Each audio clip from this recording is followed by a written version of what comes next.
Have you ever wondered how some small business owners can grow their business a lot faster versus the other one? It seems like, that they're always just constantly putting out fires and it's just way harder for them to grow the business efficiently. Well, one of the tools that really good business owners use is delegation, right? Delegation, it's a great tool that you learn to need to use, which can give you your valuable time back for you to focus on really high level important tasks. So that way you're not constantly doing so many different things that are, someone else can do it for you.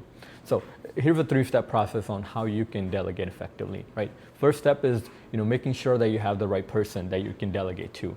And what does that mean? That right person is going to have the right skill set to do that task. If it's a task is really analytical, right? You don't necessarily want to give that to somebody who's more on the creative end as a person.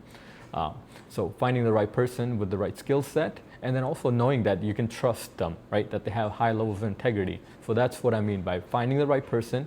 And then the second part of it is setting clear expectations and documenting it, right?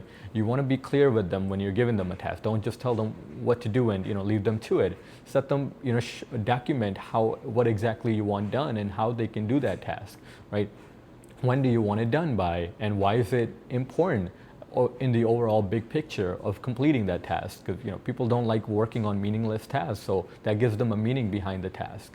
So once you have set clear expectations and documented it for them, they have a SOP, right? They have a standardized operating procedure how they can do that task.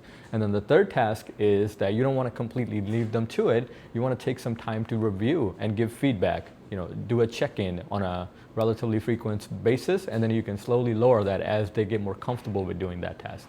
That's initially the first few times they're going to have some questions or they might get stuck on something. So this is where giving your feedback can help them feel more confident in doing that task.